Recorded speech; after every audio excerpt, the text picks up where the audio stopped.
अऊज़ु बिल्लाहि मिनश शैतानिर रजीम बिस्मिल्लाहिर्रहमानिर्रहीम अल्हम्दुलिल्लाहि रब्बिल आलमीन रब्बिश्रह ली सदरी व यस्सिर ली अमरी वहलुल उक़दतम मिन लिसानी यफ़क़हू क़ौली अल्लाहुम्मा सल्लि अला मुहम्मदिन व आलि मुहम्मद व अज्जिल फ़रजहुम।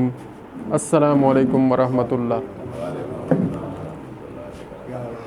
डॉक्टर मोहम्मद मोहसिन अब्बास सर मेरा नाम है, तुसा इतना आ मेरे नाल आ जाए, एक बंदा इत्थे आ जाए, ठीक हो गया जी। सिविल वेटनरी अस्पताल चन्नीगोट, चलो उर्दू में बात कर लेते क्योंकि कुछ पंजाबी लोग हैं, कुछ सराइकी हैं, तो वो मिक्सअप हो जाएगा। हाँ जी, उर्दू में कर लेते हैं, वो सबको समझ आएगी इंशाल्लाह। सिविल वेटनरी हॉस्पिटल चन्नीगोट से हाज़िरी हुई है भाई मेरी, वहाँ मेरी ड्यूटी है बतौर वेटनरी ऑफिसर, और हमारे ज़िम्मे काम है एक, और वो काम ये है, मेरे ज़िम्मे कुछ और काम है और मेरी टीम के ज़िम्मे मसलन जो वैक्सीनेटर हैं खुर्रम शहजाद वेटनरी असिस्टेंट, उनके ज़िम्मे और काम है। उनका काम क्या है? जानवरों को हिफाजती टीके लगाना, भेड़ बकरियों को हिफाजती टीके लगाना, गायों भैंसों को हिफाजती टीके लगाना, और वो अल्हम्दुलिल्लाह आपके पास आया हुआ है, और पहली दफ़ा नहीं आया, इससे पहले भी आता रहता है अल्हम्दुलिल्लाह, है ना जी। अच्छा, थोड़ा सा आप मुझे फ़ीडबैक ज़रूर दें कि खुर्रम शहजाद माशाल्लाह, इसके साथ मैं कई दफ़ा ख़ुद भी आया हूँ, इसी इलाके में आया हूँ, बस्ती अराई में आया हूँ, खुदा बख्श खान वाला में आया हूँ। वैक्सीन भेड़ बकरियों की टाइम पे हो रही है या नहीं हो रही? थोड़ा सा बताएं। वीडियो भी बन रही है? हाँ माशाल्लाह अल्हम्दुलिल्लाह। और इसी तरह गाय भैंसों की वैक्सीन टाइम पे हो रही है या नहीं हो रही? वो भी हो रही है अल्हम्दुलिल्लाह। अब अगला सवाल भाईजान ये है कि वैक्सीन एक तरह की नहीं होती। वैक्सीन भेड़ बकरियों में 3 वैक्सीनें बड़ी अहम हैं जो महकमा हमें देता है, और वो हम इलाके में करवाते हैं। पहले वो मैं बता देता हूँ कौन कौन सी हैं, फिर गायों भैंसों में कौन कौन सी वैक्सीन हैं, 3 हैं, वो महकमा देता है। उस बारे में भी आपने बताना है कि क्या वो हो रही हैं या नहीं हो रही। ये तो एक सवाल है ना कि वैक्सीन हो रही है, अब डिटेल हमने पता करनी है कि कौन कौन सी वैक्सीनें हो रही हैं। पहले नंबर पे मुंह सड़ी वाली वैक्सीन, जिसे काटा की बीमारी कहते हैं, जिसे PPR वाली बीमारी कहते हैं, उसके ख़िलाफ़ वैक्सीन हम करवाते हैं, और आजकल हम वही कर रहे हैं। आज भी उसके पास वही वैक्सीन है, मुंह सड़ी भेड़ बकरियों में जो होती है। उसकी अलामत आपको पता है, ये वायरस की बीमारी है, बुखार तेज़ हो जाता है, इस बीमारी में खांसी नज़ला ज़ुकाम भी होता है, मुंह के ऊपर छाले बन जाते हैं, छाले जब ज़्यादा बढ़ते हैं तो फ्रिंड बन जाते हैं, जब वो फट जाते हैं तो फिर खून आना शुरू हो जाता है, मोक भी लग जाती है, पेचस की बीमारी हो जाती है, जानवर कमज़ोर हो जाता है और फिर मर जाता है। ये अलामात हैं। हमारे इलाके में हमने कोशिश तो यही की हुई है कि वैक्सीन होती रहे और ये बीमारी ना आए। कोई ऐसा दोस्त बैठा है जिसकी भेड़ बकरियों को ये मुंह सड़ी वाली बीमारी आई हो पिछले 1 साल में, तो वो बता दे थोड़ा सा। कोई दोस्त ऐसा है जिसकी भेड़ बकरियों को पिछले साल आई थी? हाँ जी, थोड़ी सी आप उसकी अलामात बता दें कि क्या क्या अलामात हैं उस बीमारी की। पानी आने लग गया था, ज़ख़म हो गया, मुंह से पानी आना शुरू हो गया, राल बहना शुरू हो जाती है। उसमें इलाज क्या किया था आपने? थोड़ा सा ये हमारी असल में डिस्कशन है, मैंने आपसे सीखना है, आपने इंशाल्लाह हमने एक दूसरे से मिलजुल के कोई हाँ जी कि इलाके की हो रहे हैं, और असल की अलामात ने असी जेड़े सोच रहे हैं ओदे तो इलावा कोई इजाफी अलामत है नहीं या नहीं, ठीक है ना जी। थोड़ा जी अलामत, हाँ इलाज, हाँ जी, अच्छा ठीक है। ओदे वास्ते मैं तो दसा, बल्कि उर्दू में ही चलाते हैं इसको, बोरिक एसिड और ग्लिसरीन, ये दो चीज़ें आप उसके जानवर के मुंह में लगाएं जहाँ पे राल जहाँ से निकल रही है, जहाँ पे खरिंड बन गए, छाले बन गए, ज़ख़म बन गए, वहाँ पे बोरिक एसिड और ग्लिसरीन लगानी है। वो जो आप बता रहे हैं ना नीली दवाई, उसका इतना ज़्यादा असर नहीं है, थोड़ा असर है। और वो अगर दवाई लगानी भी है, अगर खुदा न खास्ता जानवर के खुर ख़राब होते हैं, खुरों में वो दवाई लगाएं, वहाँ पर उस दवाई का ज़्यादा असर है और बेहतर असर है। ठीक है, उसके साथ इंजेक्शन टाइलोपिन या टाइलोपेन या टाइलोसिन, टाइलोफर, टाइलोसिन साल्ट में, टाइसिन साल्ट में कोई भी इंजेक्शन आपको मिल जाए आप लगा सकते हैं। साथ उसके पैनाकार्ड लगता है, साथ लग्जिन लगता है। ये 3-4 टीके लगाने पड़ते हैं और दिन में कम से कम एक दफ़ा ज़रूर लगाने पड़ते हैं और 5 से 7 दिन तक लगाने पड़ते हैं, फिर जाके जानवर कवर होता है। तो इसलिए, और इस बीमारी से बड़ा नुकसान होता है, इसलिए गवर्नमेंट चाह रही है कि इस बीमारी को कंट्रोल किया जाए और वैक्सीन बार बार वो करवा रही है। ठीक है जी, मुंह सड़ी वाली वैक्सीन अब आपके भेड़ बकरियों को करने के लिए आया हुआ है खुर्रम शहजाद। जिन दोस्तों के अभी रह गए हैं जानवर, वो लाजमी करवाएं, मिस नहीं करना। अगर आज कुछ बच जाए कल फिर करवाएं, परसों करवाएं। वालेकुम सलाम। इसके अलावा एक और ख़तरनाक बीमारी है भेड़ बकरियों की, उसका नाम है एंटेरोटॉक्सीमिया डिजीज़, पित्ते वाली बीमारी। इसको अंतड़ियों की सोजिश भी कहते हैं। ये भी भेड़ बकरियों की इंतहाई ख़तरनाक बीमारी है। इसमें ज़्यादा मोक लगती है, हाजमा ख़राब होता है और जानवर कमज़ोर हो जाता है, बुखार होता है, खाना पीना छोड़ देता है, वज़न अच्छा, ये बीमारी ज़्यादा देर नहीं, ये थोड़ी सी देर के लिए आती है और फ़ौरन जानवर को मार देती है। ये इतनी ज़्यादा ख़तरनाक है। और बाज़ औक़ात छोटे बच्चे तो इस बीमारी में पता ही नहीं चलता। ओ जी, हम पूछते हैं ना इलाके में, ओ जी बाक कड्डिए तो मर गए, तो ख़त्म, देखो पता नहीं क्या थे वो। ये होता है जब हम पोस्टमार्टम करते हैं, पोस्टमार्टम से पता चलता है कि पित्ता बढ़ा हुआ है, पित्ता बच जाता है जनाब अली। अच्छा, मज़ीद आगे और डिटेल करें, अंतड़ियाँ खोलें उसकी तो उसमें सोजिश होती है, उसके अंदर छोटी छोटी हेमरेजेस होती हैं खून की, वो छोटे छोटे वो धब्बे नज़र आते हैं अंतड़ियों में। तो ये अलामात हैं। और ये जो अब गंदम का सीज़न, अब कटाई का सीज़न आ गया है, जब जानवर भेड़ें या बकरियां इन खेतों में हम चराएंगे या इनके वो जो क्या कहते हैं वड की कहते हो ओ जो चरावांगे तो फिर वो ख़तरनाक है जानवरों वास्ते। ये जरासीम एक्टिव हो जाता है ਉਹਦੇ ਨਾਲ, ये जरासीम जनाब मज़ीद तगड़ा हो जाता है ਇਹਦੇ ਨਾਲ। तो गर्मी से जानवर को बचाना है, इन गर्म खुराकों से बचाना है, तो इंशाअल्लाह पित्ते वाली बीमारी का जरासीम एक्टिव नहीं होगा। अच्छा, जब ये मुंह सड़ी की वैक्सीन कैंपेन हमारी कंप्लीट हो जाएगी, मुकम्मल हो जाएगी इलाके में, इसके फ़ौरन बाद हमने यही पित्ते वाली वैक्सीन इंशाअल्लाह भेड़ बकरियों में करवानी है। अब आप सब दोस्तों के जहनों में ये बात ज़रूर होनी चाहिए कि एक दफ़ा अगर हमारा वैक्सीनेटर आया, उसने मुंह सड़ी वाली वैक्सीन कर दी, तो आप ये मुतमईन ना हो जाएं कि अब सारी वैक्सीनें हो गई हैं। पॉइंट ये है बताने वाला कि भाई जी अभी एक बीमारी की वैक्सीन हुई है, अभी हमने दूसरी बीमारी की वैक्सीन करवानी है और वो है पित्ते वाली।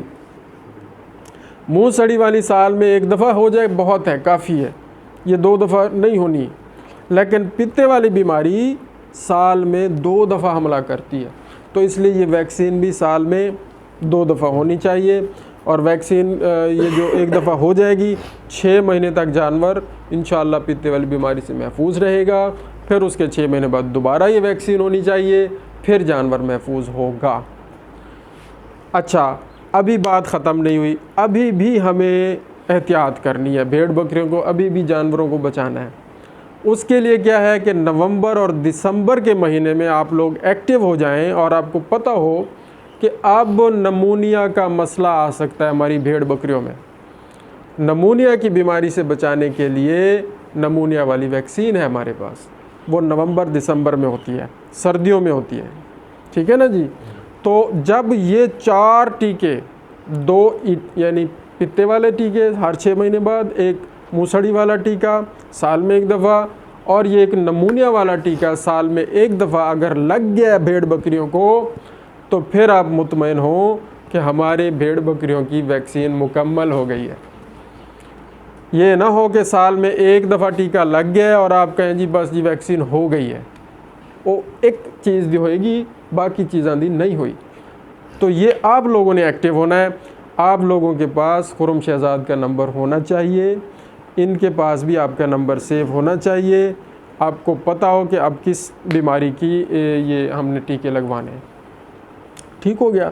नमूनिया की बीमारी का आपको पता है, उसमें फिफड़ा लग जाता है, बुखार हो जाता है, खांसी होती है, सांस की तकलीफ़ होती है, तो ये इसलिए ज़रूरी है। अब बड़े जानवरों की बात करते हैं। बड़े जानवर मतलब गाय भैंसें, उनमें सबसे पहले हमने मुँह खुर वाली वैक्सीन करवानी होती है। मुँह खुर वाली वैक्सीन खुर्रम शहजाद और मैं ख़ुद इकट्ठे आए थे, इस इलाके में करके गए थे, और ये हर 6 महीने बाद होती है। ये भी वायरस की वजह से होती है, ये भी इंतहाई ख़तरनाक बीमारी है। एक दफ़ा आ जाए तो फिर ये फैल जाती है, बाकी जानवरों को भी लग जाती है और बड़ी गंदी है जी। इसमें यह होता है कि जानवर मरता अगर कम है, लेकिन जो बच जाता है तो उससे दूध की पैदावार बहुत नीचे चली जाती है, बिल्कुल। और अगर कोई गब्बन जानवर है वो जनाब अस्काते हमल हो जाता है, एबॉर्शन हो जाती है, ठीक है ना जी। और अगर फ़र्ज़ किया जानवर अभी हीट में आया है और उसको मुँह खुर की बीमारी आ गई है, उसका जो है ना वो हमल नहीं ठहरेगा, वो गब्बन नहीं होगा, प्रेग्नेंट नहीं होगा। और ये देखिए कितना बड़ा नुकसान है, इससे आपका नुकसान होता है। तो पॉइंट ये है, आप लोगों ने एक्टिव होना है, खुर्रम शहजाद से राब्ते में रहना है। ये आपका वैक्सीनेटर है, वैक्सीन वेटनरी असिस्टेंट है, इसको दवाई गवर्नमेंट की तरफ से मिलेगी, आप एक्टिव होंगे। इस ये जो जब आएगा इसकी ज़ाहिर है आपने रिस्पेक्ट भी करनी है, एहतराम भी करना है, इसके साथ होना है, ठीक है जी। इसको गाइड करना है। कोई दोस्त घर में नहीं होता, कोई लोग काम पे चले जाते हैं, जो अपने बस्ती में लोग मौजूद हैं उन पे फ़र्ज़ है, उनकी ड्यूटी है कि वो इसके साथ हो के बाकी दोस्तों का काम मुकम्मल करवाएं। ये ना हो कि जी मेरे 3 यानी जानवरों ਨੂੰ लग गया तो वो फलाना है नहीं, वो आएगा तो लवाएगा। तुसी सारे एक दूसरे दे नाल मुहब्बत प्यार अखलाक रखो, एक दूसरे ਨੂੰ अलाओ करो, इजाज़त दो कि अगर यार मैं नहीं है तो मेरी जगह पे तू करा दिया कर, वैक्सीन करवा दिया कर। क्योंकि अगर वैक्सीन आधे जानवरों को हो और कुछ रह जाए तो उस वैक्सीन का इतना असर नहीं होता। जरासीम अगर उन जानवरों में आ गया जिनको वैक्सीन नहीं हुई तो फिर वो जरासीम फैलेगा, उन जानवरों में फिर भी फैल जाएगा जिनको वैक्सीन हो गई है, तो उस वैक्सीन का असर ख़त्म हो जाएगा। तो लिहाजा ये आपकी ड्यूटी है, आपने करनी है। दूसरे नंबर, अच्छा साल में ये 2 दफ़ा होता है ये टीका मुँह खुर का, हर 6 महीने बाद। हमने ये अब इंशाअल्लाह अब चौड़े मार का टीका हम लगा रहे हैं गायों में, भैंसों में ये कम लगता है। भैंसों के जो कट्टे कट्टियाँ होती हैं 3 साल की उम्र तक ये बीमारी आ सकती है, 3 साल की उम्र तक ये बीमारी चौड़े वाली आ सकती है तो भैंसों में। लेकिन गायों में ये हर एज में ये बीमारी हर उम्र में ये बीमारी आ सकती है। तो लिहाजा सारी गायों में ये हिफाजती टीका चौड़े वाला लगेगा और भैंसों में कट्टियों में आप 3 साल की उम्र तक लगवा सकते हैं। ये आप पे है कि लगवाएं या ना लगवाएं। चौड़े वाली वैक्सीन हम करवा रहे हैं, अभी मौजूद है हमारे पास। इसके फ़ौरन बाद मुँह खुर वाली करवाएंगे और फिर 6 महीने बाद फिर मुँह खुर वाली करवाएंगे। इससे पहले चौड़े मार की वैक्सीन से पहले कौन सी हुई है, वो हुई है गल घोटू वाली वैक्सीन, जिसमें अक्सर शिकायत आई है कि जी ये वैक्सीन जब हुई है तो जानवरों की गर्दन सूज गई है, सोजिश हो गई है, ठीक है जी, आकड़ा हो गया है, जानवर जो है ना जी गर्दन नीचे नहीं कर सकता, चारा नहीं खा सकता। उसका मसला आपके इलाके में हुआ है, गल घोटू को हुआ है? ये तकरीबन हमारे सारे जहाँ भी ये वैक्सीन गल घोटू की हुई है वहाँ पर ये मसला आया है। उसकी अब इन्वेस्टिगेशन हो रही है कि क्या वैक्सीन बनाने में कोई प्रॉब्लम था या कोई और वजह है जिसकी वजह से ये जनाब रोड़ियाँ बन रही हैं, सोजिश हो रही है और क्यों पीप हो रही है, ये वैक्सीन उस पर टीम बनी हुई है, उसकी इंशाल्लाह 15-20 दिन तक उसका कोई रिज़ल्ट आएगा। लेकिन ये है, हाँ जी, लेकिन ये है कि आजकल पाकिस्तान में जो भी कमेटी बनती है उसका क्या रिज़ल्ट आता है, रिज़ल्ट तो फिर कोई नहीं आता। बहरहाल हम इल्तमास करते हैं अपने तमाम वैक्सीन बनाने वालों से कि इस पे ज़रा तवज्जो करें सर, और हमारे फार्मर्स का बहुत ही ज़्यादा नुकसान हो रहा है, इस नुकसान से हमें बचाएं, क्योंकि फार्मर्स जब एक जानवर इतना पाल पोस के उसको तैयार करके खड़ा होता है और एक हिफाजती टीका हम उसका भला करने आए। आओ सर जी, चौधरी साहब, बशीर साहब आ जाओ, इधर आ जाओ, आओ आओ। जब उसको हिफाजती टीका उसके भले के लिए लगाने आए और वो वैक्सीन के ख़राब होने की वजह से जानवर को नुकसान दे दे, तो उससे कितना बड़ा नुकसान होता है उस वैक्सीनेटर का भी, कि उसका एतमाद ख़त्म हो जाता है, उस डॉक्टर का जिसने उसे भेजा वैक्सीन के लिए। वो कहते हैं जी अक्सर इलाकों में हमें ये शिकायत मिली है, और जी तुसी एक्सपायरी दवाई दे के भेजी, जनाब अली साढ़े जानवर रोड़ियाँ बढ़ गई हैं, ठीक है ना जी, हालांकि हम तो भला कर रहे थे। अब ये सोचना चाहिए कि इससे जानवरों का बड़ा नुकसान होता है, वैक्सीन सही तौर पे बननी चाहिए। हम मानते हैं कि एक आध जगह अगर ये प्रॉब्लम हो तो वैक्सीन लगाने का फॉल्ट हो सकता है, उसमें गलती हो सकती है, लेकिन हर जगह ही ये मसला आ रहा है तो इसका मतलब वैक्सीन ख़राब है, बनी हुई ठीक नहीं है। तो इस पे तवज्जो करें सारे। ये 3 वैक्सीनें हैं, एक मुँह खुर वाली वैक्सीन जो साल में 2 दफ़ा होगी, एक चौड़े वाली वैक्सीन जो अभी हो रही है साल में 1 दफ़ा होगी, और गलघोटू वाली वैक्सीन जो कि साल में 1 दफ़ा होती है। ये वैक्सीनें अगर बड़े जानवरों को हो गई हैं फिर आप मुतमईन हो कि पूरा साल आपके जानवर बड़े जानवरों को बीमारियां ख़तरनाक नहीं आएंगी। अब ये तो हो गई ना वो बीमारियां जिनकी वैक्सीन है, अब वो बीमारियां जिनकी वैक्सीन नहीं आती गवर्नमेंट में, इसके अलावा और कोई वैक्सीन नहीं आती बड़े जानवरों की हमारे पास। इसके अलावा एक और वैक्सीन आती है जिसका नाम है LSD, फोड़े जिसमें बन जाते हैं गायों पे। एक दफ़ा बड़ी ख़तरनाक बीमारी आई थी, वायरस की वजह से फोड़े बन जाते, उसकी भी वैक्सीन आती है। वो आती है कभी कभी, खुदा ना खास्ता अगर इलाके में शिकायत आई है जी ये बीमारी आ गई है, तो फिर बाकी इलाकों में वो वैक्सीन हम करवा देते हैं।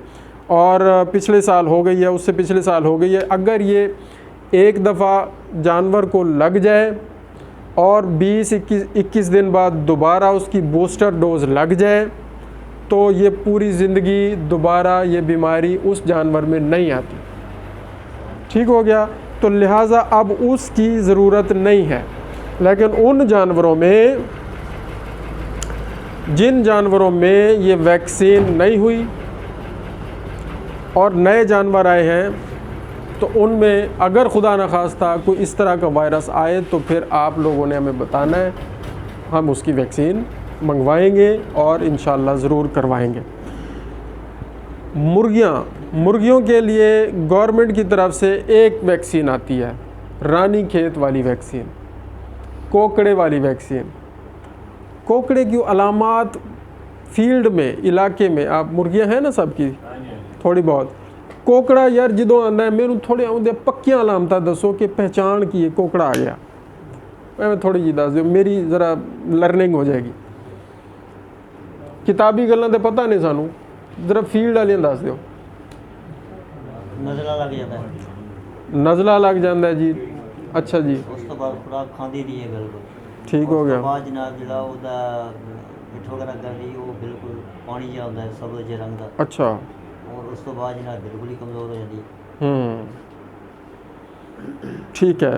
उस तो इलावा होर मुर्गियां केड़े अलामत आंदियां ने, कोई होर बीमारी थोड़ी जी दस दो। इस तो इलावा खांस, जिस तरह छिक्कां आंदियां ने, नज़ला हो जाता है, वो इन्फ्लुएंजा भी हो सकता है, सिर्फ कोकड़ा नहीं। वो एवियन इन्फ्लुएंजा एक ख़तरनाक जरासीम है, वायरस है, जिहड़ा कोई 8-10 साल पहले मुर्गियां दे विच आया सी, ते फ्लॉक ਹਜ਼ਾਰਾਂ ਲੱਖਾਂ ਦੀ ਤਾਦਾਦ ਵਿੱਚ ਮੁਰਗੀਆਂ ਮਰ ਗਈਆਂ ਸੀ। ਪੋਲਟਰੀ ਇੰਡਸਟਰੀ ख़त्म हो गई सी। ਉਹ ਐਸਾ ਖਤਰਨਾਕ ਜਰਾਸੀਮ ਹੈ ਕਿ ਇਨਸਾਨਾਂ ਨੂੰ ਵੀ ਲੱਗ ਜਾਂਦਾ ਹੈ। ਉਹ ਫਿਰ ਇੱਕ ਆਵਾਜ਼ ਆਈ ਸੀ ਕਿ ਜਨਾਬ ਮੁਰਗੀਆਂ ਖਾਣਾ ਬੰਦ ਕਰ ਦਿਓ, ਨਹੀਂ ਤੇ ਬੰਦੇ ਵੀ ਮਰਨਾ ਸ਼ੁਰੂ ਹੋ ਗਏ ਸੀ। ਲਿਹਾਜ਼ਾ ਸਾਨੂੰ ਤਵੱਜੋ ਕਰਨੀ ਪੈਗੀ ਆਪਣੇ ਪਰਿੰਦਿਆਂ ਨੂੰ, ਆਪਣੇ ਮੁਰਗੀਆਂ ਨੂੰ ਉਹਨਾਂ ਜਰਾਸੀਮਾਂ ਤੋਂ ਬਚਾਉਣਾ ਹੋਏਗਾ ਜਿਹੜੇ ਜਰਾਸੀਮ ਫਿਰ ਬੰਦਿਆਂ 'ਚ ਵੀ ਸ਼ਿਫਟ ਹੋ ਸਕਦੇ ਨੇ। ਅੱਛਾ, ਮੁਰਗੀਆਂ ਤੋਂ ਨਾ ਸਿਰਫ ਜਰਾਸੀਮ ਸ਼ਿਫਟ ਹੁੰਦੇ ਨੇ, ਬਿਮਾਰੀਆਂ ਲੱਗਦੀਆਂ ਨੇ, ਬਲਕਿ ਵੱਡੇ ਜਾਨਵਰਾਂ ਤੋਂ ਵੀ ਲੱਗਦੀਆਂ ਨੇ, ਭੇਡਾਂ ਬੱਕਰੀਆਂ ਤੋਂ ਵੀ ਲੱਗਦੀਆਂ ਨੇ। ਹੁਣ ਥੋੜਾ ਜਿਹਾ ਇਸ ਬਾਰੇ ਮੈਂ ਗੁਫ਼ਤਗੂ ਕਰਨਾ ਚਾਹੁੰਦਾ ਕਿ ਐਸੀਆਂ ਬਿਮਾਰੀਆਂ, ਐਸੇ ਜਰਾਸੀਮ ਜਿਹੜੇ ਭੇਡ ਬੱਕਰੀਆਂ ਤੋਂ ਲੱਗਦੇ ਨੇ ਉਹ ਕਿਹੜੇ ਨੇ, ਜਿਹੜੇ ਮੱਝਾਂ ਗਾਵਾਂ ਤੋਂ लगते हैं वो किहड़े ने, तो जेड़े मुर्गियों तो लगते हैं वो किहड़े ने। अच्छा, सबसे पहले भेड़ बकरियों की बात करते हैं। मैं फिर पंजाबी में आ जाता हूँ। भेड़ बकरियों की बात करते हैं। भेड़ बकरियों से जो जरासीम इंसानों को लग सकता है वो अब सोचें तो ETV पित्ते वाला जरासीम नहीं लगता, नमूनिया वाला जरासीम नहीं लगता, ठीक है ना जी। हाँ, अगर भेड़ बकरियों में ये जो चक्री की बीमारी होती है, चक्री की बीमारी, खुरम शहजाद साहब जी सर, लिस्टीरियोसिस अपनी ज़बान है तो अपनी जड़ी सराइकी ज़बान है या पंजाबी है, चक्री फेरी वाली बीमारी जनाब ए बंदियां नूं लग सकती है। ये बड़ी खतरनाक है। ਇਹਦਾ ਜਰਾਸੀਮ ਬੰਦਿਆਂ ਨੂੰ ਲੱਗ ਸਕਦਾ ਹੈ। ਅੱਛਾ, ਇਹਦੇ ਜਰਾਸੀਮ ਜਿਹੜਾ ਇੱਕ ਹੁੰਦਾ ਹੈ ਲਿਸਟੀਰੀਆ, ਅਗਰ ਉਹਦੀ ਵਜ੍ਹਾ ਨਾਲ ਚੱਕਰੀ ਹੋ ਗਈ, ਫੇਰੀ ਵਾਲੀ ਬਿਮਾਰੀ ਹੋ ਗਈ, ਫਿਰ ਉਹ ਬੰਦਿਆਂ ਨੂੰ ਲੱਗ ਸਕਦਾ ਹੈ। ਇਹ ਲਿਸਟੀਰੀਆ ਦਾ ਜਰਾਸੀਮ ਮੁਰਗੀਆਂ 'ਚ ਵੀ ਆਉਂਦਾ ਹੈ। ਅਗਰ ਉਹਨਾਂ ਨੂੰ ਆ ਗਈ ਉਹ ਬੰਦਿਆਂ ਨੂੰ ਲੱਗ ਸਕਦੀ ਹੈ ਬਿਮਾਰੀ। ਮੱਝਾਂ ਗਾਵਾਂ ਦੇ ਵਿੱਚ ਇੱਕ ਬਿਮਾਰੀ ਹੈ ਐਂਥ੍ਰੈਕਸ। ਅੱਜ ਕੱਲ੍ਹ ਜੱਜਾਂ ਨੂੰ ਖਤ ਲਿਖਿਆ ਗਿਆ ਹੈ, ਕੋਈ ਪਾਊਡਰ ਭੇਜਿਆ ਗਿਆ ਹੈ, ਉਹਦੇ 'ਚ एंथ्रैक्स का जिक्र हो रहा है। सुने नौजवानों, आपने सुना है कि जी एक सफ़ूफ या पाउडर मौसूल हुआ है लिफाफे में और उसमें एक ख़तरनाक जरासीम है, वो है एंथ्रैक्स। वो असल में क्या है? एंथ्रैक्स बेसिलस एंथ्रेसिस बैक्टीरिया से एक जहर या टॉक्सिन निकाला जाता है। एक बैक्टीरिया का नाम है बेसिलस एंथ्रेसिस। वो बैक्टीरिया एक जहर पैदा करता है, उसका नाम है एंथ्रैक्स, और उससे जो बीमारी होती है उसका नाम भी है एंथ्रैक्स। अलामात क्या है? उस जरासीम और उस जहर को अगर खुदा न खास्ता इंसान सांस की नाली के ज़रिए अंदर ले जाए या कुछ सूंघ ले, या वो पाउडर या सफ़ूफ सूंघ ले जिसमें वो है जरासीम, तो क्या होगा? थोड़ी देर बाद उसे बुखार होगा और ब्लीडिंग शुरू हो जाएगी, नाक से खून बहना शुरू हो जाएगा, आँखों से खून निकलना शुरू हो जाएगा, और कानों से और जिस्म के तमाम सुराखों से खून आना शुरू हो जाएगा, और वो खून रुकता नहीं है और बंदे की डेथ हो जाती है। ये जरासीम न सिर्फ बंदों में होता है, बंदों को लगता है, बल्कि जानवरों को लगता है और जानवरों से शिफ्ट होता है ये बंदों को ख़ास तौर पे। ठीक है जी, ये ख़तरनाक बीमारी है।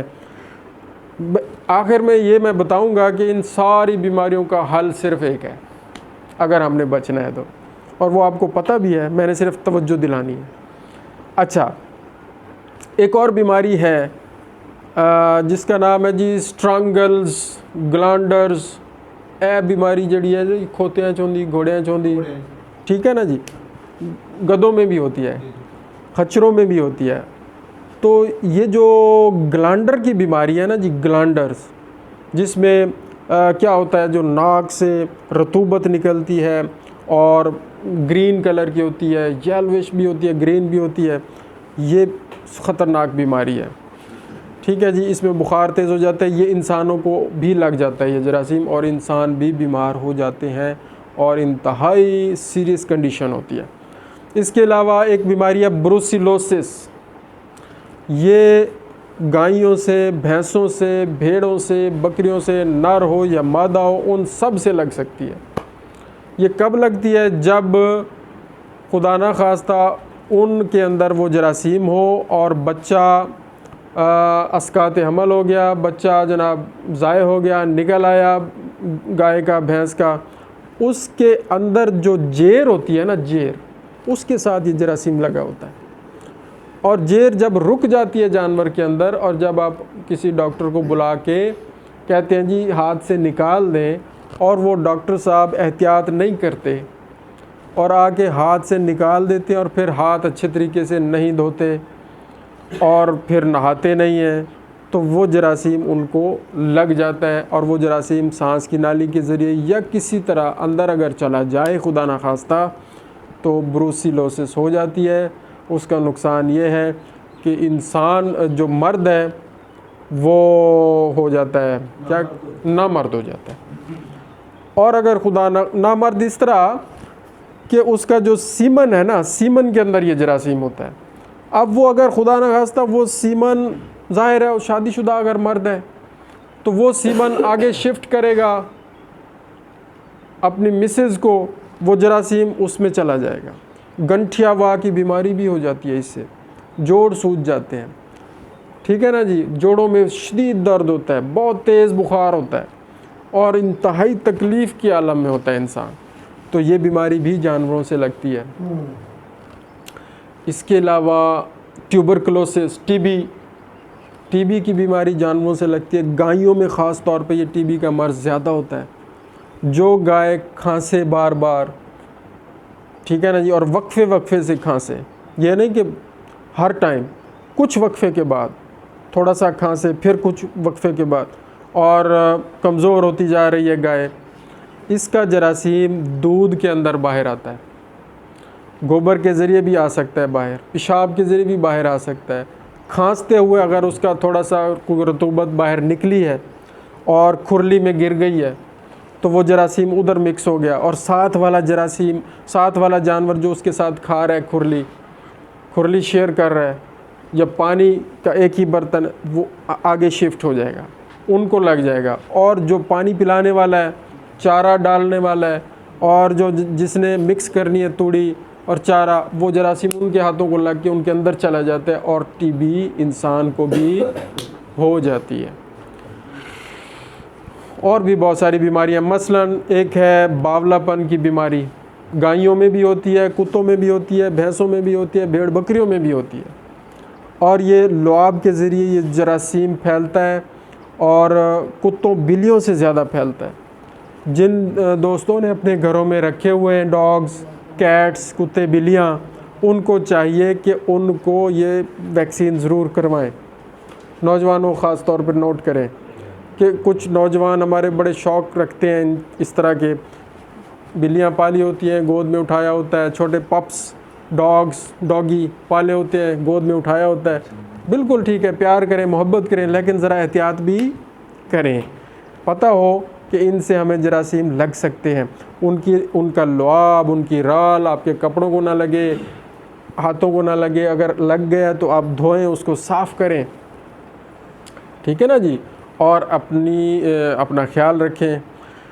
इन सब बीमारियों का, और भी बहुत सारी हैं, अब सारी तकरीर करते रहें तो काम ख़त्म ही नहीं होगा। इन सब का हल एक है, सब बीमारियों से बचने का हल एक है। वो हमारे प्यारे नबी हज़रत मोहम्मद मुस्तफ़ा सल्लल्लाहु अलैहि वसल्लम ने पहले ही बता दिया हमें कि सफाई निस्फ़ ईमान है।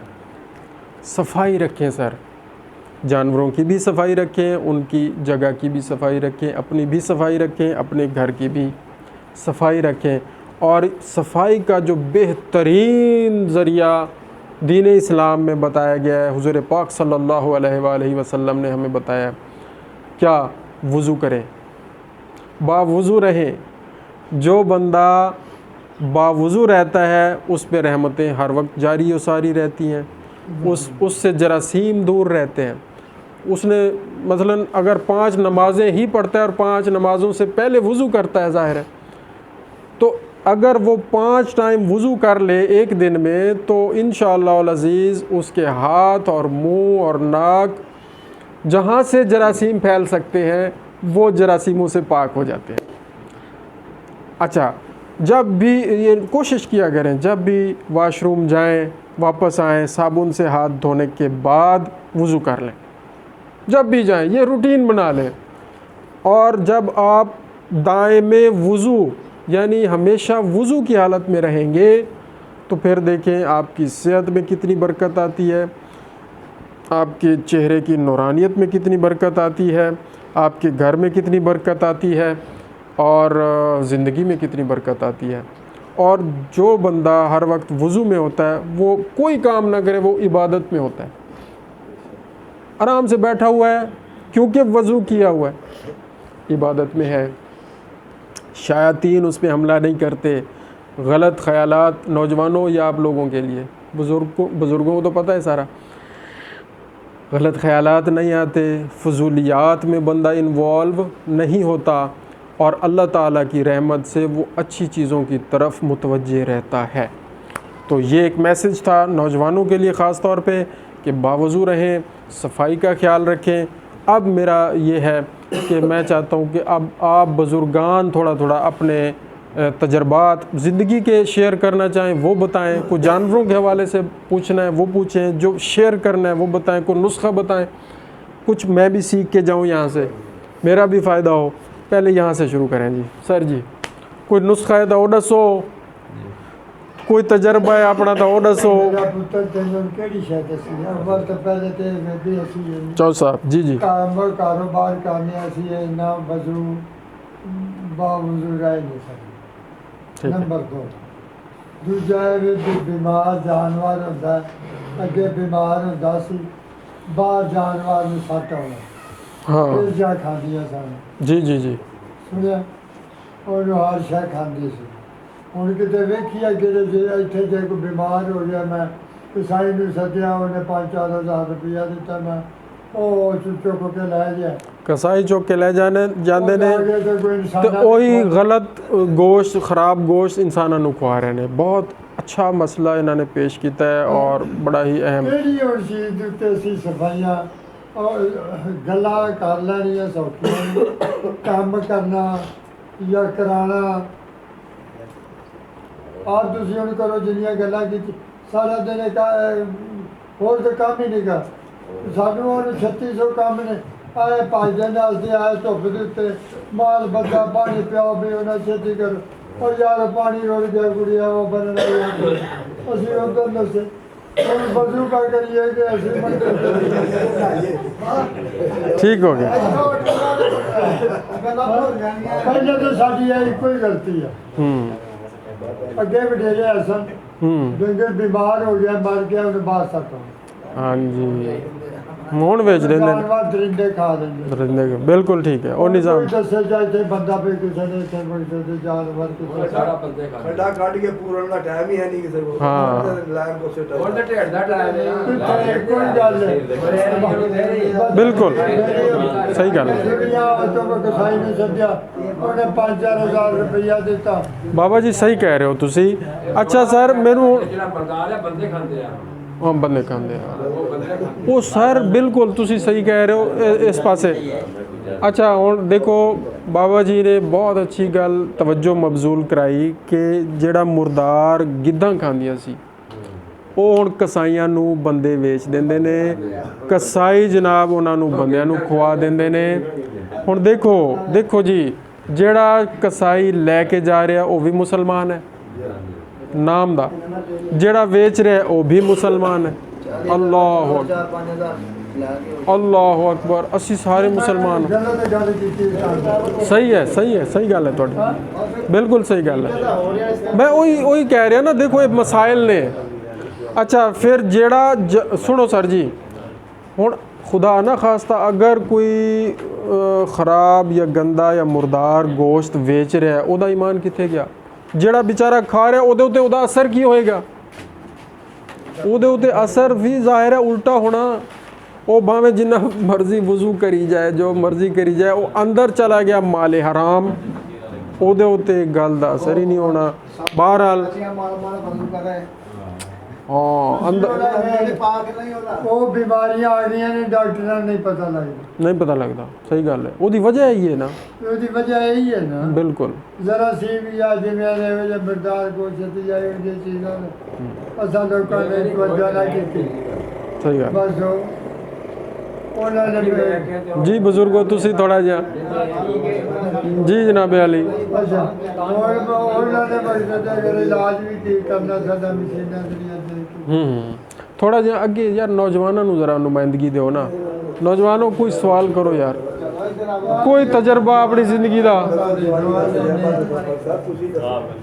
ਜਵਾਨਾਂ ਦੀ ਕੋਈ ਚੀਜ਼ ਦਾ ਵੈਕਸੀਨ ਪਤਾ ਜਿਹੜੀ ਹੈ ਕੁੱਤਿਆਂ ਦੀ ਵੱਖਰੀ ਹੁੰਦੀ ਹੈ हाँ कुत्तियां दी अलग वैक्सीन होंदी रेबीज़ वाली ਉਹਦਾ ਨਾਂ ਹੈ ਐਂਟੀ ਰੇਬੀਜ਼ ਵੈਕਸੀਨ ਖਾਰਸ ਆ ਜਾਂ ਰੇਬੀਸਨ ਵੈਕਸੀਨ ਖਾਰਸ ਆ ਤੇ ਅਗਰ ਕੁੱਤਿਆਂ ਨੂੰ ਜਾਂ ਕਿਸੇ ਨੂੰ ਵੀ ਖਾਰਿਸ਼ ਪੈ ਗਈ ਨਾ ਉਹਦੇ ਵਾਸਤੇ ਇੱਕੋ ਹੀ ਟੀਕਾ ਹੈ ਆਈਮੈਕ ਜਾਂ ਆਈਮੈਕ ਪਲੱਸ ਜਾਂ ਆਈਵਰਮੈਕਟਨ ਠੀਕ ਹੈ ਨਾ ਜੀ ਯੂਮੈਕਟਨ ਮੁxtਲਿਫ ਨਾਮ ਨੇ ਲੇਕਿਨ ਸਾਲਟ ਵਿੱਚ ਆਈਵਰਮੈਕਟਨ ਇੱਕੋ ਹੀ ਹੈ ਉਹ ਲਾਣਾ ਹੁੰਦਾ ਹੈ ਸਰ ਕੀ ਮਸਲਾ ਜਵਾਨਾਂ ਨੂੰ ਜਵਾਨਾਂ ਨੂੰ ਅੱਜ ਕੱਲ੍ਹ ਮਸਲਾ ਜਿਹੜਾ ਇੱਕ ਹੀ ਹੈ ਜੀ ਹੋਰ ਕੋਈ ਮਸਲਾ ਨਹੀਂ ਹੈ ਉਹ ਦੱਸੋ ਸਰ ਜਾਂ ਤਾਂ ਨਾ ਸ਼ਰਾਬ ਪੀਣਾ ਹੈ ਨਸ਼ਾ ਕਰਨਾ ਹਾਂ ਨਸ਼ਾ ਬੇਤਾਸ਼ਾ ਜਾਂ ਇਹਨਾਂ ਨੇ ਮੋਬਾਈਲ ਹੱਥ 'ਚ ਫੜੇ ਆ ਉਹ ਇਹਨਾਂ ਨੇ ਰਜ਼ਾਈ 'ਚ ਲੰਮੇ ਪਏ ਨੇ ਉਹ ਇਹਨਾਂ ਨੇ ਵੇਖ ਰਹੇ ਨੇ ਹਾਂ ਇਹਨਾਂ ਟਕ ਨੇ ਟਕ ਇਹਨਾਂ ਨੇ ਵੀ ਇੱਕ ਜਗ੍ਹਾ ਦੇ ਉੱਤੇ ਅੱਖਾਂ 'ਚ 2 ਘੰਟੇ ਲਾ ਕੇ ਉਹ ਉਹ ਨੁਕਸਾਨ ਕਿੰਨਾ ਉਹ ਸਾਰਾ ਪੜ੍ਹੇ ਲਿਖੇ ਨੇ ਇਹਨਾਂ ਨੂੰ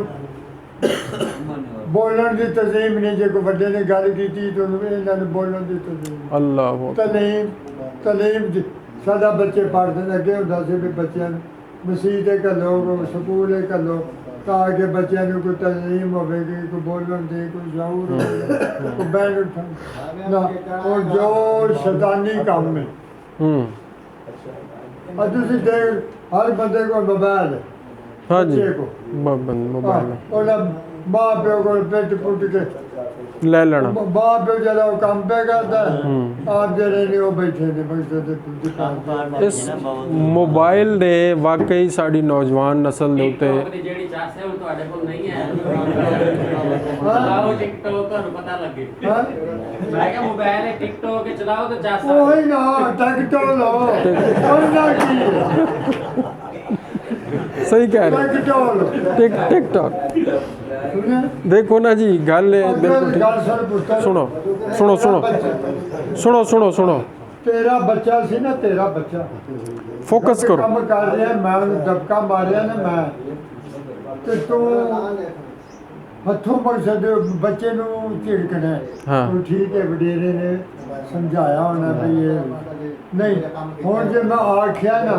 ਹਾਂ ਤੂੰ ਲੱਗਦਾ ਕੀ ਹੈ ਤੂੰ ਕੌਣ ਹੈ ਵੀ ਜੇ ਮੇਰੇ ਬੱਚੇ ਨੂੰ बिल्कुल ਤੂੰ ਆਖਿਆ ਕਿ ਜਦੀਦ ਦੌਰ ਆ ਗਿਆ जदीद दौर आ गया जी इस मोबाइल ने नौजवान नस्ल ਨੂੰ ਤਬਾਹ ਕਰ ਦਿੱਤਾ ਹੈ ਕਹਿੰਦੇ ਨੇ ਜੀ ਇਹਦੇ ਗਲਤ ਵਿੱਚ ਕੰਮ ਵੱਲ ਝੇਰੇ ਹਾਂ ਇਹਦੇ 'ਚ ਕੋਈ ਖਰਚਾ ਨਹੀਂ ਅਗਰ ਸਹੀ ਮੈਨੇ ਜੇ ਅਗਰ ਜੋ ਗੌਰਮੈਂਟ ਨੇ ਕਿਹਾ ਸਹੀ ਹੈ ਕਿ ਇਹਨੂੰ ਇਸਤੇਮਾਲ ਕਰੋ ਸਹੀ। ਤੇ ਕੋਈ ਖਰਚਾ ਨਹੀਂ ਗਲਤ ਸਹੀ ਇਸਤੇਮਾਲ ਕਰਨਾ ਸਹੀ ਇਸਤੇਮਾਲ ਕੋਈ ਨਹੀਂ ਨਾ ਕਰਦਾ ਮਸਲਾ ਤੇ ਇਹੀ ਹੈ ਇਹਦੇ ਵਿੱਚ ਹਰ ਚੀਜ਼ ਹੈ ਦੇਖ, ਜੋ ਬੁਰਾਈ ਇਹਦੇ 'ਚ ਹੋ ਇਹਦੇ 'ਚ ਹੈ अच्छाई भी है ਛਾਈਆਂ ਵੀ ਹੈ इंसान ज़्यादा शैतानी वसवसे ਬੁਰਾਈ ਵਾਲੇ ਪਾਸੇ ਦਾ ज़्यादा जानता है तन्हाई पाक नहीं है ਫਿਰ ਇਹਨਾਂ ਨੂੰ ਪੜ੍ਹਾਉਂਦੇ ਜਿਹਨੂੰ ਮਰਜ਼ੀ ਪੁੱਛ ਲਓ ਮੈਂ LLB ਕੀਤੀ अच्छा ਹੋਰ ਨੌਜਵਾਨਾਂ ਨੂੰ ਜ਼ਰਾ ਪੁੱਛੋ ਨਾ ਬਈ ਥੋੜਾ ਜਿਹਾ ਦੱਸੋ ਨੌਜਵਾਨੋ ਮੋਬਾਈਲ ਦੇ ਥੋੜੇ ਜਿਹੇ ਫਾਇਦੇ ਦੱਸੋ ਥੋੜਾ ਜਿਹਾ ਬਣਾਓ ਜੀ ਨੌਜਵਾਨੋ ਮੋਬਾਈਲ ਦੇ ਫਾਇਦੇ ਦੱਸ ਦਿਓ ਇਹ ਬਜ਼ੁਰਗਾਂ ਨੇ ਤੇ ਨੁਕਸਾਨਾਤ ਦੱਸ ਦਿੱਤੇ ਔਰ ਬਿਲਕੁਲ ਸਹੀ ਦੱਸੇ ਨੇ ਮੈਂ ਬਿਲਕੁਲ ਕੋਈ ਫਾਇਦਾ ਤਰੀਕਾ ਜਿਹੜਾ ਨਾ ਉਹਨੂੰ ਇਸਤੇਮਾਲ ਕਰੋ ਉਹਦਾ ਫਾਇਦਾ ਹੈਗਾ ਹਾਂਜੀ ਉਹਨੂੰ ਗਲਤ ਇਸਤੇਮਾਲ ਕਰੋਗੇ ਤਾਂ ਉਹਦਾ ਗਲਤ ਫਾਇਦਾ ਇਹ ਇਨਸਾਨ ਦੇ ਉੱਤੇ ਹੈਗਾ ਕਿ ਉਹ ਸਹੀ ਕਰੇ ਜਾਂ ਗਲਤ ਕਰੇ ਇਨਸਾਨ ਦੇ ਕਰਦਾ ਨਾ ਫਾਇਦਾ ਜਿਹੜਾ ਨਾ ਉਹ ਲੋਕ ਆਪਣਾ ਕੰਮ ਲੈਂਦੇ ਆ ਮਜਬੂਰੀ ਹੈ ਜਿਹੜਾ ਨਾ ਜ਼ਿਆਦਾ ਨੁਕਸਾਨ ਠੀਕ ਹੈ ਨਾ ਸਹੀ ਇਸਤੇਮਾਲ ਗਲਤ ਕਰਦੇ ਮੇਨ ਚੀਜ਼ ਦਾ ਇਸਤੇਮਾਲ ਉਹ ਹੈ ਮਸलन छुरी है ਹਾਂਜੀ छुरी ਦਾ ਇਸਤੇਮਾਲ ਹੈ ਨਾ ਕਿਹੜੀ ਚੀਜ਼ ਆ ਜਿਹੜੀ ਇਸ ਮੋਬਾਈਲ 'ਚ ਬਣੇਗੀ ਦਰਸ ਵੀ ਹੈ ਨੇ ਕੁਰਾਨ ਮਜੀਦ ਵੀ ਹੈ ਉਹ ਸਭ ਕੁਛ ਹਦੀਸ ਵੀ ਹੈ ਪੂਰੀ ਕੰਟਰੀ ਦੇ ਵਿੱਚ ਆਊਟ ਕੰਟਰੀਆਂ ਦੇ ਵਿੱਚ ਕਿਤੇ ਤੁਸੀਂ ਇੱਥੇ ਬਹਿ ਕੇ ਰਾਬਤਾ ਕਰ ਸਕਦੇ ਹੋ ਕਰ ਸਕਦੇ ਹੋ ਫਾਇਦਾ ਸਹੂਲਤ ਵੀ ਹੈ ਸਹੂਲਤ ਹੈ benefit ਵੀ ਹੈ ਲੇਕਿਨ ਲੋਕ ਇਸਤੇਮਾਲ ਨਹੀਂ ਕਰਦੇ ਬਾਬਾ ਬਿਸਤਰੇ ਗਲਤ side ਤੇ ਨੁਕਸਾਨ ਹੈ ਜ਼ਿਆਦਾ ਫਾਇਦੇ ਵੀ ਬੜੇ ਨੇ ਇਹਦੇ ਫਾਇਦੇ ਬਹੁਤ ਜ਼ਿਆਦਾ ਆ ਬਹੁਤ ਨੇ ਹੈਗੇ ਆ ਇੰਟਰਨੈਟ ਬਣਾਇਆ ਗਿਆ ਫਾਇਦੇ ਵਾਸਤੇ ਲੇਕਿਨ ਫਾਇਦਾ ਘੱਟ ਹੈ ਫਾਇਦਾ ਚੁੱਕਦੇ ਨਹੀਂ ਨਾ ਹੈ ਫਾਇਦਾ ਘੱਟ ਜਾਣਦੇ ਨਹੀਂ ਹੈ ਨਾ ਫਾਇਦਾ ਫਾਇਦਾ ਦੱਸੋ ਕਿ ਫਾਇਦੇ ਵਾਲੇ ਪਾਸੇ ਤੇ ਜਾਣਾ ਹੀ ਨਹੀਂ ਤੁਸੀਂ ਉਹ ਉਹਦੇ ਵਾਸਤੇ ਤਰਬੀਅਤ ਚਾਹੀਦੀ ਹੈ नस्ल ने जाने ही नहीं उस पास हाँ नस्ल नहीं जानती है ਅੱਛਾ ਡਾਕਟਰ ਸਾਹਿਬ ठीक है सर बड़ी मेहरबानी ठीक है ਬੱਚਿਆਂ ਨੂੰ ਪੁੱਤਰਾਂ ਦੀ ਅਗਰ ਆਖਣਾ ਵੀ ਤੇ ਪੁੱਤਰ ਜਿਹੜੇ ਨੇ ਅੱਗੋਂ ਖਿੱਚੀ ਪੈਂਦੇ ਨੇ ਉਹ ਆਖਦੇ ਨੇ ਵੀ ਤੂੰ ਸਾਡਾ ਪਿਓ ਹੀ बिल्कुल बिल्कुल फायदे दस दो दो चार में वीडियो च आ जान कुछ मोबाइल दे ਹਾਂਜੀ ਬੰਦਾ दसो ਸਰ ਵੀਡੀਓ ਦਾ ਬਣਾ ਕੋਲ ਗੱਲ ਦੱਸਣਾ चलो बहरहाल इसको यही क्लोज ਸਾਰੇ जज़ाकल्लाहु खैरा अल्लाहुम्मा सल्ली अला मुहम्मद व आले मुहम्मद